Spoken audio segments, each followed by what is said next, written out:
1602 to 1632, French and British colonies start cultivating hemp for its many industrial uses. 1619, Virginia colony makes cannabis cultivation compulsory. 1621, Oxford scholar Robert Burton writes a book on mental health called The Anatomy of Melancholy. In this book, he recommends cannabis as a treatment for depression. 1745 to 1775, George Washington's diary shows that he loved growing cannabis for his medical uses. I say wink wink because his diary entries show that what he was growing had extremely high levels of THC. 1774 to 1824. Thomas Jefferson was another president indulging in hemp farming. Whether it was for medical uses or for other reasons, I'm not sure, but I think I'm starting to see a pattern here. America, fuck yeah, 1753, Linnaeus classifies cannabis sativa. 1776, the Declaration of Independence is written on hemp paper. Right, okay. You know, let's not take the piss here. I certainly wasn't. Well, I think you are. 1798 to 1800, introduce Mr. Napoleon. He returns from Egypt bringing back some weed. His scientists study its properties and determine it is amazing for medical uses, making it more accepted in Western medicine. However, Napoleon then prohibits all cannabis use. You're probably asking why. Well, he learned that the lower class of Egypt love cannabis, and well, we can't be enjoying the same things as those peasants now, can we? No, we are French. I don't know if that was racist, but 1807 to 1812. Napoleon carries on being a twat. He signs the Treaty of Tilsit with Tsar Alexander of Russia. This cuts off all cannabis trade between Russia and Britain. Britain, being the addicts they were, get American sailors to bring over the Russian cannabis until America then declares war on Britain. Napoleon wants to station troops at the Russian ports to make sure the treaty is still being followed. Russia refuses. A week after US declares its war of independence, Napoleon invades Russia, trying to cut off the hemp supply from Russia to Britain. However, as many armies soon realize, the Russian army and Russian winter do not take kindly to dick moves. Therefore, Napoleon got molested. Of course, not literally, but figuratively. 1835.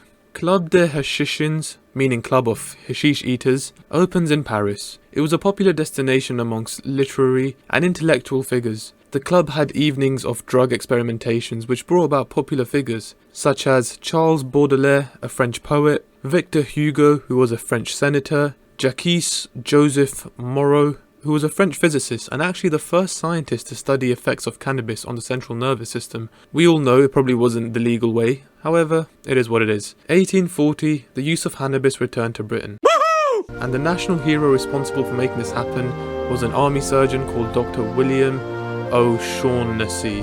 He probably got knighted as well, let's be honest. Cannabis tincture was used to treat many things such as rabies, epilepsy, muscle spasms, etc. 1850. US pharmacies add cannabis to the list of prescriptions and over-counter medications. Here is a list of its medical uses. It's too long for me to read, so I'll be back in a few seconds when you're done reading. Done? Nice. 1890. Greek government bans all cultivation, trade and use of hashish. 1894. The British study of cannabis consumption in India, known as the Indian Hemp Drugs Commission, reveals a variety of medical uses. The British then come to the conclusion that weed has no addictive properties, no negative effects on the mental, physical or moral well-being. 1906. In the USA, Pure Food and Drug Act is passed. Products have to have labels stating if they contain alcohol, cannabis, cocaine, opium, etc. 1910 to 1911, Mexican immigrants spread recreational use of cannabis in American societies. Bloody Mexicans. At the same time, Afro-American jazz clubs become popular for smoking reefer.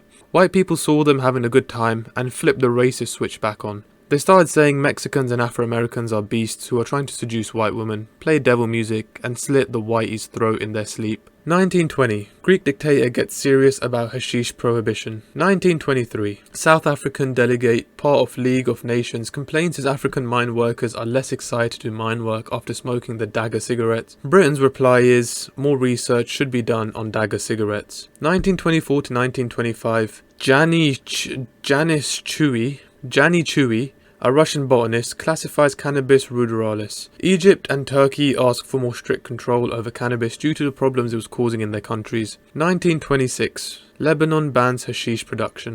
1928. Dangerous Drugs Act adds cannabis to the list of banned substances in the UK. This is unfortunately where the downfall of cannabis begins. 1933. a truly genius business move by William Randolph Hearst. He initiates a campaign against cannabis. He publishes stories about the violent youth gripped by marijuana. He changed the term hemp/cannabis for marijuana because it was the new slang term being used. Did he actually care about the youth? Pfft, obviously not. We're talking about the white American man here. He had financial interests in cotton and paper industries, which was being endangered by the massive hemp farming industry.